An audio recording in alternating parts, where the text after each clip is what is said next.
వెంకటాచలం హైవేలో నగరవరం national highway 16 అంటే చెన్నై కలకత్తా రోడ్లో నెల్లూరు నుంచి 7 కిలోమీటర్లు. ఇక్కడ 125 ఏకర్స్, మొత్తం 500 చిల్లర ఎకరాలు ఉంది ఫారెస్ట్. కానీ దాంట్లో 125 ఎకరాలు హైవే ఫేసింగ్ నగరవనం కింద చేస్తున్నారు. దాంట్లో సెంట్రల్ గవర్నమెంట్ ఈ స్కీమ్ స్టార్ట్ చేసింది, మధ్యలో ఆగిపోయింది. ఇప్పుడు మళ్ళీ దాన్ని పికప్ చేసాం. 2 కోట్ల రూపాయలు ఫారెస్ట్ డిపార్ట్మెంట్ ఇస్తుంది. మేము ఇప్పుడు నుడా చైర్మన్ శ్రీనివాస్ రెడ్డి గారిని తీసుకొచ్చాం. నుడా నుంచి ఒక 2 కోట్ల రూపాయలు అనౌన్స్ చేసినారు. 4 కోట్లు అవుతుంది. ఈ డ్వామా నుంచి ఎన్ఆర్ఈజిఎస్ నిధులు ఇంచుమించు ఒక 2 కోట్లు ఖర్చు పెడతాం, 6 కోట్లు అవుద్ది.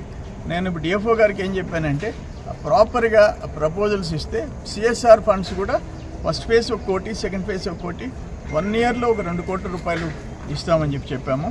అట్లే టూరిజం కూడా వాళ్ళు వచ్చున్నారు ఇక్కడ డిపార్ట్మెంటు, వాళ్ళని కూడా ఎస్టిమేట్ ప్రిపేర్ చేయమన్నాము.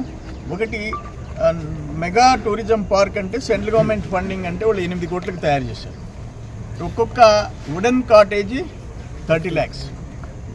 బోట్ షికార్, ఇక్కడ చెరువు ఉంది, నేను అనుకోండి దీంట్లోనే ఉంది చెరువు. బోట్ షికార్ ఇవన్నీ చేసేదానికి రెస్టారెంట్స్ అన్నిటికంటే ఇక్కడ అడవిలో శివాలయం. ఇక్కడ భక్తులు ప్రతి సోమవారం 1000 మంది వస్తారు. శివరాత్రికి 40-50 వేల మంది వస్తారు. మా వాళ్ళు ఇక్కడ ఉన్న మా సేన వాళ్ళు, రామూర్తి వాళ్ళందరికీ అన్నదానం, ప్రతి సోమవారం భక్తులకి అన్నదానం.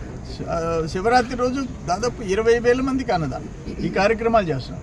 ఒక పక్కన టెంపుల్, ఇక్కడ ఈ పార్క్ డెవలప్ అయితే ఇక్కడ స్టే చేసే వాళ్ళకి పక్కనే కసుమూరు, గొలగముడి దేవస్థానాలు ఉన్నాయి. సో ఈ చెన్నై నుంచి ట్రావెల్ చేసేవాళ్ళు, తిరుపతి నుంచి ట్రావెల్ చేసేవాళ్ళు, అందుకే వీళ్ళకి కంఫర్టబుల్గా ఎక్కడో ట్రాఫిక్లో లోపలికి పోయి వచ్చే పరిస్థితి రాబడలేదు. కుటుంబాలు, బిడ్డలు ఎంజాయ్ చేసే మంచి ప్లేస్ కింద దీన్ని తయారు చేస్తున్నాం. డెఫినెట్గా మన జిల్లాల్లో కాదు, ఇంచుమించు స్టేట్లో టాప్ 5లో ఈ నగరవనాన్ని ఒకటి చేయాలి.